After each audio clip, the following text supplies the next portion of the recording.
Anchor Anushree ಮದುವೆ ಅಂದಾಗ ಕೆಲವರು ಗಾಬರಿ ಆಗಿದ್ರು. ಅದು ಎಷ್ಟು ಬಾರಿ ಅಂತ ಸುಳ್ಳು ಹೇಳ್ತಾರೆ, ಪಾಪ ಆ ಹುಡುಗಿಗೆ ಅದೆಷ್ಟು ಮಂದಿ ಜೊತೆಗೆ ಮದುವೆ ಮಾಡ್ತಾರೆ ಅಂತ. ಆದರೆ ಫೈನಲಿ ಇದು ಸತ್ಯ ಸತ್ಯ ಸತ್ಯ ಅನ್ನೋದು ಗೊತ್ತಾಗಿದೆ. ಇನ್ನೇನು 3 ದಿನ ಬಾಕಿ ಇರೋದು. ಗ್ರ್ಯಾಂಡ್ ಆಗಿ ಅದ್ದೂರಿಯಾಗಿ ಆಂಕರ್ ಅನುಶ್ರೀ ಅವರು ಮದುವೆ ಆಗ್ತಾ ಇದ್ದಾರೆ. ಎಲ್ರಿಗೂ ಇದ್ದಂಥ ಪ್ರಶ್ನೆ, ಅನುಶ್ರೀ ಮದುವೆ ಆಗ್ತಿರೋ ಹುಡುಗ ಯಾರು, ಅವ್ರ ಹಿನ್ನೆಲೆ ಏನು, ಎಲ್ಲಿ ಮದುವೆ ಆಗ್ತಾರೆ, ಹೇಗೆ ಮದುವೆ ಆಗ್ತಾರೆ, ಎಷ್ಟು ಕೋಟಿ ಖರ್ಚು ಮಾಡಿ ಮದುವೆ ಆಗ್ತಾರೆ, ಮದುವೆಗೆ ಯಾರು ಬರ್ತಾರೆ, ಅನುಶ್ರೀ ಅಪ್ಪ ಬರ್ತಾರೋ ಬರಲ್ವೋ, ಇನ್ವಿಟೇಷನಲ್ಲಿ ಅವ್ರ ಹೆಸರು ಹಾಕ್ತಾರೋ ಹಾಕಲ್ವೋ. ಸೊ ಇದೆಲ್ಲದ್ರ ಬಗ್ಗೆ ಸಾಕಷ್ಟು ಮಂದಿಗೆ ಕುತೂಹಲ ಇತ್ತು. ಅವ್ರಿಗೆಲ್ಲರಿಗಾಗಿ ಅನುಶ್ರೀ ಅವರು ಕೆಲವೊಂದಷ್ಟು ವಿಚಾರಗಳನ್ನು ಅವರ ಕ್ಲೋಸ್ ಸರ್ಕಲ್ನಲ್ಲಿ ಹೇಳ್ಕೊಂಡಿದ್ದಾರೆ. ಮತ್ತು ಇನ್ವಿಟೇಷನ್ ಫೋಟೋ ಮತ್ತು ವಿಡಿಯೋ ಎಲ್ಲವೂ ಕೂಡ ವೈರಲ್ ಆಗಿದೆ. ಅದೆಲ್ಲವನ್ನ ಈ ವಿಡಿಯೋದಲ್ಲಿ ಹೇಳ್ತಾ ತೋರಿಸ್ತಾ ಹೋಗ್ತೀವಿ. ಆದರೆ ಇಲ್ಲಿವರೆಗೂ ನಿಮ್ಮ ಮೆಗಾ ಸುದ್ದಿಯನ್ನು ಸಬ್ಸ್ಕ್ರೈಬ್ ಮಾಡಿಲ್ಲ ಅಂದರೆ ಈಗಲೇ ಸಬ್ಸ್ಕ್ರೈಬ್ ಮಾಡಿ. ಹೆಚ್ಚಿನ ಮಾಹಿತಿಗಾಗಿ ಬೆಲ್ ಐಕಾನ್ ಪ್ರೆಸ್ ಮಾಡೋದನ್ನು ಮರಿಬೇಡಿ. ಎಸ್, ಆಂಕರ್ ಅನುಶ್ರೀ ಮದುವೆ ಅಂದಿದ ತಕ್ಷಣ ಎಲ್ಲರೂ ಕೇಳ್ತಾ ಇದ್ದಂಥ ಏಕೈಕ ಪ್ರಶ್ನೆಗೆ ಫೈನಲಿ ಉತ್ತರ ಸಿಕ್ಕಿದೆ. ಸ್ಟಾರ್ ನಿರೂಪಕಿ ಅನುಶ್ರೀ ಆಮಂತ್ರಣ ಪತ್ರಿಕೆಯಲ್ಲಿ ಸಾಕಷ್ಟು ವಿಚಾರಗಳನ್ನು ತಿಳಿಸಲಾಗಿದೆ. ಆ ವಿಚಾರಗಳು ಇದೀಗ ಸಾಮಾಜಿಕ ಜಾಲತಾಣಗಳಲ್ಲಿ ವೈರಲ್ ಆಗ್ತಾ ಇದೆ. ಇಷ್ಟು ದಿನ ಅಭಿಮಾನಿಗಳು ಕೇಳ್ತಾ ಇದ್ದಂಥ ಏಕೈಕ ಪ್ರಶ್ನೆಗೆ ಕೊನೆಗೂ ನಿರೂಪಕಿ ಅನುಶ್ರೀ ಅವರು ತಮ್ಮದೇ ರೀತಿಯಲ್ಲಿ ಉತ್ತರವನ್ನು ಕೊಟ್ಟಿದ್ದಾರೆ. ಹೌದು, ಅನುಶ್ರೀಗೆ ಕೋಟ್ಯಾಂತರ ಸಂಖ್ಯೆಯಲ್ಲಿ ಅಭಿಮಾನಿಗಳನ್ನು ಗಳಿಸಿಕೊಳ್ಳಬಹುದಾದ ಕೆಪಾಸಿಟಿ ಇದೆ. ಯಾಕಂದರೆ ಆಕೆಯ ಮಾತಿನ ಮೇಲೆ ಎಲ್ಲರೂ ಕೂಡ ಮನಸೋಲ್ತಾರೆ. ಇತ್ತೀಚೆಗೆ ಕೆಲವರು ಅವ್ರ ಮಾತಂದ್ರೇ ಆಗಲ್ಲ ಅಂತ ಹೇಳ್ತಿದ್ರು ಕೂಡ ಅಷ್ಟು ಈಸಿಯಾಗಿ ನಿರೂಪಣೆ ಮಾಡೋದು ಎಲ್ರಿಗೂ ಬರೋದಿಲ್ಲ. ಆದರೆ ಈಗಾಗಲೇ ಲಕ್ಷಾಂತರ ಅಭಿಮಾನಿಗಳನ್ನು ಅನುಶ್ರೀ ಹೊಂದಿದ್ದಾರೆ ಅಂತ ಹೇಳಿದರೆ ತಪ್ಪಾಗ್ಲಿಕ್ಕಿಲ್ಲ. ಚಟಪಟ ಅಂತ ಮಾತನಾಡುವ ಅನುಶ್ರೀ ತಮ್ಮದೇ ಆದ ಅಭಿಮಾನಿ ಬಳಗವನ್ನು ಹೊಂದಿದ್ದಾರೆ. ಅನುಶ್ರೀ ಮದುವೆ ಬಗ್ಗೆ ಆಗಾಗ ಸುದ್ದಿ ಬರ್ತಾನೆ ಇತ್ತು. ಮದುವೆ ಬಗ್ಗೆ ಹೆಚ್ಚಾಗಿ ಎಲ್ಲಿಯೂ ಮಾತನಾಡದ ಅನುಶ್ರೀ ಅವರು ಸದ್ಯದಲ್ಲೇ ದಾಂಪತ್ಯ ಜೀವನಕ್ಕೆ ಕಾಲಿಡ್ತಿದ್ದಾರೆ ಅಂತ ಅಂದಾಗ ಯಾರೂ ಅದನ್ನು ನಂಬುವುದಕ್ಕೆ ರೆಡಿಯೇ ಇರಲಿಲ್ಲ.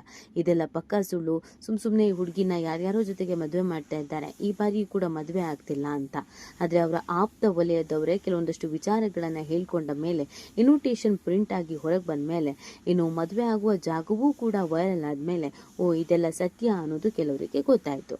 ಹಾಗಿದ್ರೆ ಅನುಶ್ರೀ ಅವರು ಏನೇನೆಲ್ಲ ಹೇಳ್ಕೊಂಡಿದ್ದಾರೆ, ಯಾವೆಲ್ಲ ಸತ್ಯಗಳು ರಿವೀಲ್ ಆಗಿದೆ, ಮದುವೆಗೆ 3 ದಿನ ಇದ್ರೂ ಕೂಡ ಅನುಶ್ರೀ ಮೌನವಾಗಿ ಇರೋದು ಯಾಕೆ, ಅನುಶ್ರೀಗೆ ಯಾರ ಭಯದಿಂದ ಹೇಗೆ ಮಾಡ್ತಾ ಇದ್ದಾರೆ, ಸೊ ಇದೆಲ್ಲವನ್ನ ಈ ವಿಡಿಯೋದಲ್ಲಿ ಹೇಳೋದಾದ್ರೆ, ಆಂಕರ್ ಅನುಶ್ರೀ ಅವರ ಮದುವೆಗೆ ಆಮಂತ್ರಣ ಪತ್ರಿಕೆಯನ್ನ ನೋಡಿದವರು ಕೆಲವರು ಶಾಕ್ ಆಗಿದ್ದಾರೆ. ಹೌದು, ಕನ್ನಡ ಕಿರುತೆರೆ ಲೋಕದಲ್ಲಿ ಆಂಕರ್ ಆಗಿ ಮಿಂಚ್ತಾ ಇರುವ ನಟಿ ನಿರೂಪಕಿ ದಾಂಪತ್ಯ ಜೀವನಕ್ಕೆ ಕಾಲಿಡೋದಕ್ಕೆ ಸಜ್ಜಾಗಿದ್ದು, ಆಗಸ್ಟ್ 28 ಅಂದರೆ ಗುರುವಾರ ರೋಷನ್ ಹಾಗೂ ಅನುಶ್ರೀ ದಾಂಪತ್ಯ ಜೀವನಕ್ಕೆ ಕಾಲಿಡ್ತಾ ಇದ್ದಾರೆ. ಸದ್ಯ ನಿರೂಪಕಿ ಅನುಶ್ರೀ ಅವರ ಸರಳ ಆಮಂತ್ರಣ ಪತ್ರಿಕೆ ಈಗಾಗಲೇ ಲಭ್ಯವಾಗಿದ್ದು, ಕೆಲವು ಕಡೆಯಲ್ಲಿ ಇದು ವೈರಲ್ ಆಗ್ತಾ ಇದೆ. ಇದೇ ಆಗಸ್ಟ್ 28ರಂದು ರೋಷನ್ ಜೊತೆಗೆ ನಿರೂಪಕಿ ಅನುಶ್ರೀ ಸಪ್ತಪದಿ ತುಳಿತಾ ಇದ್ದಾರೆ.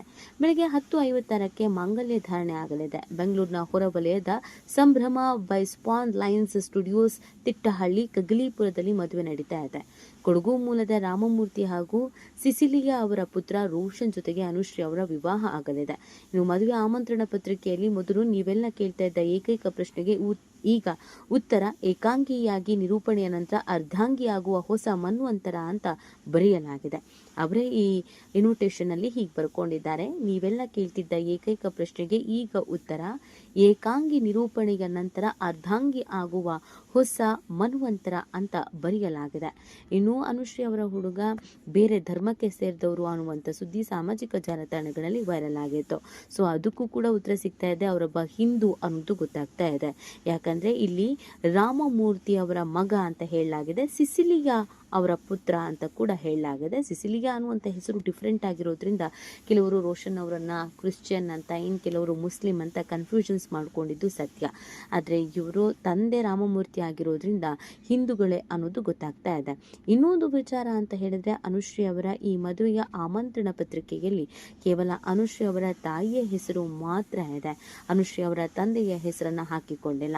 ಇವರ ಪುತ್ರಿ ಅನ್ನೋದು ಅನುಶ್ರೀ ಅವರ ತಾಯಿ ಹೆಸರು ಮಾತ್ರ ಹಾಕಿಕೊಳ್ಳಲಾಗಿದೆ. ಇದೆ. ಇದು ಎಲ್ರಿಗೂ ಗೊತ್ತಿರೋ ವಿಚಾರ. ಅನುಶ್ರೀ ಅವರು ಚಿಕ್ಕ ವಯಸ್ಸಿನಲ್ಲಿರುವಾಗಲೇ ಅವರ ತಂದೆ ಅವರನ್ನ ಬಿಟ್ಟು ಹೋಗಿದ್ರು.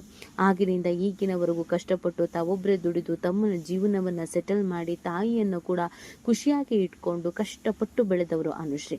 ಮಧ್ಯದಲ್ಲಿ ಅವರಿಗೆ ಹೆಸರು ಬಂದಂಥ ಸಂದರ್ಭದಲ್ಲಿ, ಅವರಿಗೆ ಸಕ್ಸಸ್ ಸಿಕ್ಕಂಥ ಸಂದರ್ಭದಲ್ಲಿ ನನ್ನ ತಂದೆ ನಾನು ಅನುಶ್ರೀ ನೋಡ್ಕೊಳ್ಳಲ್ಲ ಅಂತ ಒಬ್ಬ ವ್ಯಕ್ತಿ ಮುನ್ನೆಲೆಗೆ ಬಂದಿದ್ರು.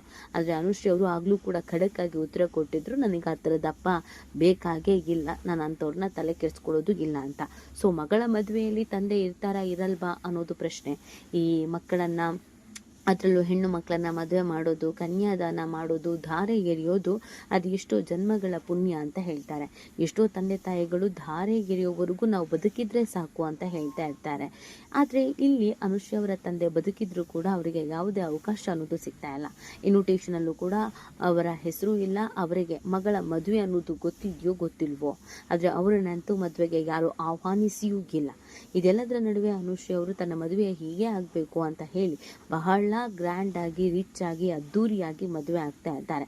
ಅದಕ್ಕೆ ಸಕಲ ತಯಾರಿಗಳು ನಡೆದಿದ್ದು ಈಗಾಗಲೇ ಶಾಪಿಂಗು, ಪಾರ್ಟಿ ಹಾಲು ಎಲ್ಲವೂ ಕೂಡ ಫೈನಲ್ ಆಗಿ ಮಿರಿ ಮಿಂಚ್ತಾ ಇದೆ. ಇನ್ನು ತಾಳಿ ಕಟ್ಟಿಸ್ಕೊಳ್ಳೋದು ಒಂದೇ ಬಾಕಿ ಇದೆ. ಅನೇಕರು ಅನುಶ್ರೀ ಅವರ ಹುಡುಗನ ಬಗ್ಗೆ ಗೊಂದಲ ಇದ್ದಿದ್ದಕ್ಕೆ ಅದಕ್ಕೆ ಇನ್ವಿಟೇಷನ್ ಮುಖಾಂತರವಾಗಿ ಕೊಡಗು ಮೂಲದವರು ಹಿಂದೂಗಳು ಅನ್ನೋದೊಂದು ಕ್ಲಾರಿಟಿ ಈ ಇನ್ವಿಟೇಷನ್ ಮುಖಾಂತರವಾಗಿ ಜನರಿಗೆ ಸಿಕ್ಕಿದೆ. ಇನ್ನುಳಿದಂತೆ ಕೆಲವು ದಿನಗಳ ನಂತರದಲ್ಲಿ ಅನುಶ್ರೀ ಅವರು ವಿಚಾರವನ್ನು ತಿಳಿಸಬಹುದು.